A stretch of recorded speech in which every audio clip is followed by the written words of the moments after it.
आजच डाउनलोड करा आणि तुमच्या आवडत्या मालिकांचा आनंद लुटा।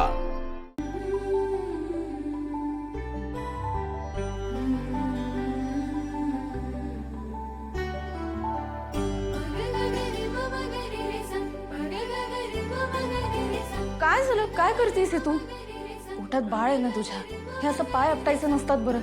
वहिनी अगं सकाळपासून माझ्या पायाला मुंग्या येतात। अगं हे सगळं बायकांना प्रेग्नन्सीच्या दरम्यान होत असतं। काय आपलं शरीर जरा सुस्त होतं ना, त्यामुळे होत आहे। अगदीच नॉर्मल आहे। तू एक काम कर, बस इथे, बस बस, आणि पायाची बोटं ना वर खाली कर, त्याने सुटतील मुंग्या। हा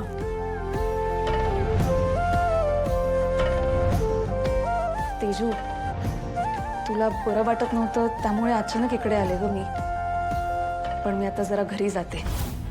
आणि तसंही तुला तर बरं वाटतंय ना, त्यामुळे इथे राहण्यात तसं काही दुसरं कारण नाहीये।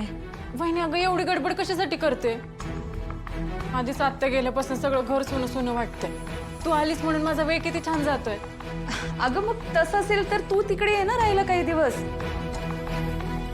तू सगळ्यांसोबतही राहशील, आणि मी पण राजू आणि भागूवर कामं टाकलेत असं मला वाटणार नाही। नाही बाय तुळजा, अगं एक तर ह्या घरात आता तेजू माझा एकमेव आधार आहे, आणि तिलाच तू घेऊन गेलीस तर ही घर मला नुसतं खायला उठल। एक तर मालक बी नाही, ती बाहेर गावं गेला ती, आणि शत्रूचा तुला ठाव आहे ना, तो घरात तर असतोय का?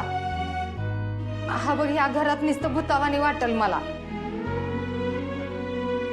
वहिनी, तेजू काय झालं? परत त्रास होतोय का तुला? त्रास नाही, बाळांची हालचाल जाणवते मला पहिल्यांदा।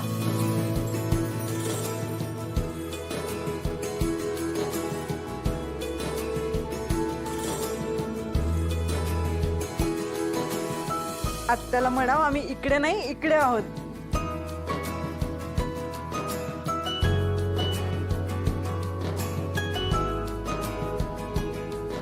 आत्याचा हात पण कळतोय हा बाळाला।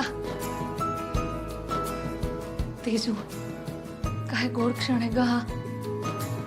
आज पहिल्यांदाच तुझ्या बाळाची जाणीव झाली आपल्याला। वहिनी, मला या आईपणाबद्दल ना आता कुतूहल वाटायला लागले। ते आधी कधीच वाटलं नव्हतं। मी माझ्या हात 2 जीवांना मोठं करते, केवढं भारी आहे ना हे। तेजू, आईपणाच्या ह्या प्रवासात का नाही आपल्या बाळाची होणारी पहिली हालचाल, ह्यो क्षण एका बाईसाठी सगळ्यात आनंदाचा आणि सगळ्यात मोठा अविस्मरणीय क्षण असतोय बघ। काय कोण मस्ती करतंय एवढं? कोण हालचाल करतंय? मला ओळखलं का? मी तुमची मामी। तुम्ही बाहेर आलात ना की खूप लाड करणार आहे मी तुमचे।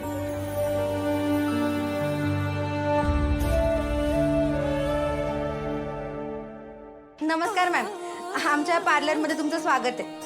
सांगा ना तुम्हाला काय करायचं? Eyebrow, threading, upper lip, hair cut आम्ही समजा करतो। तुम्हाला ह्याच्यापेक्षा वेगळं काय करायचं असेल ना तर रिसेप्शनवर कार्ड ठेवलंय, ते एकदा चेक करा।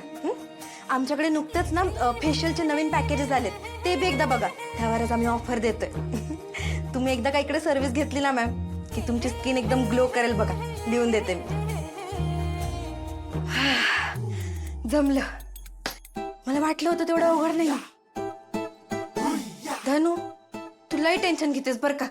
हे ग्रॅज्युएशन, इंग्रजी हे सगळं यायलाच हवं असं नसतं। माणसात ना फक्त कॉन्फिडन्स हवा, कॉन्फिडन्स। तू बघ, हा पार्लर मधला जॉब बी आपल्यालाच मिळणार।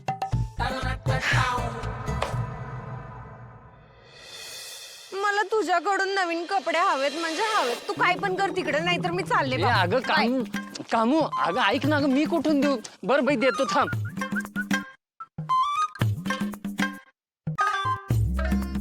हाय, थोडे मी साठवलेले देतो। पाठव। बघ पाठवले। किती स्वीट आहे ग माझं। I love you. I love you too. Jimu, तुझं माझ्यावर खरं प्रेम आहे ना? हो। मग मला उचलून घे। हा? मी नाही चालणार बाबा असं। तू तू उचलून घे मला, हा प्लीज. लोक बघतील की, लोक काय म्हणतील? लोक बघू देत, काय पण म्हणू देत, मला फरक नाही पडत. मला तू उचलून घे. प्यार किया तू डरना क्या? तुझं माझ्यावर प्रेम नाही माहितीये मला. अगं, जाऊ दे, ऐक. बोलू नको, मी चालले. अगं थांब थांब, घेतो उचलून. ये इकडं. बस.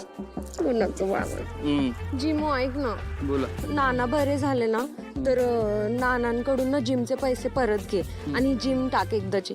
म्हणजे मला सगळ्यांना सांगायला बरं होईल, माझा नवरा पण बॉडी बिल्डर आहे. हे आपल्या लग्नाचं झालं, पण जिच्यासोबत लग्न केलंय तिचं काय? तुला काय एवढं सोपं वाटतात आपलं लग्न करायला? सोड मला, खाली सोड. अगं, सोड. अगं, मला अगं. काय ऐकायचं नाही.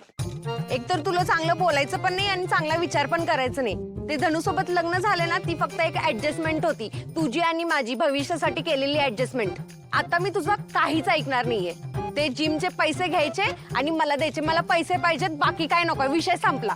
अगं माझं ऐकून तरी घे, मी काय म्हणतो. अगं कामिनी, ऐकून तरी घे माझं. मला ना खरंच काही कळलं झालं. त्या धनुला सोडायचा जरी विचार केला ना, तर तू सूर्या काय गप्प बसणार आहे होय? कामू, हे पिलू, कामू.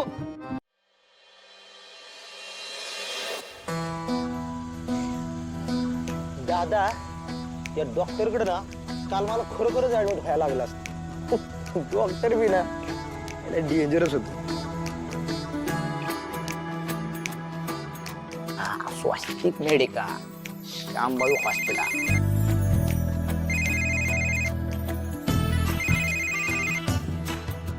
हा बोल की तुझं. सूर्या रे, खूप आनंदाची बातमी द्यायची होती. आज ना पहिल्यांदाच आपल्या तेजूच्या पोटातलं बाळ हालचाल करत आहे. मी पण हात लावून अंदाज घेतला. इतकं भारी वाटलं म्हणून तुला सांगते, म्हणून तुला लगेच फोन केला मी. काय बोलतेस तुळजा? अगं लय भारी बातमी दिलीस तू मला.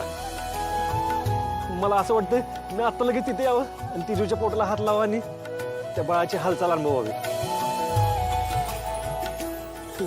मला मला राहावं ना ग, मला घ्यायचंय तिथं. तुळजा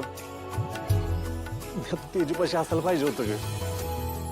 तुला माहित नाही ही लय भारी गोष्ट आहे अगं. मला काय करू काय सुचना झाले, पण निदान तू आहेस तिथं, त्यामुळे तिला पण तिचा आनंद तुझ्याबरोबर वाटता येईल. तू तिथंच थांब.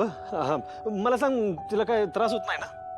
हा, म्हणजे तिच्या पोटात बाळ आहे त्यामुळे हालचाल होत असेल ना, दुखत असेल ना तिला? नाही, अशा वेळी त्रास नाही होत. उलट सुखाच्या संवेदना जाग्या होत्या स्त्रीच्या पोटात. हे सगळं ना स्त्रीच्या जन्माला आलेल्याचं सुख आहे बघ.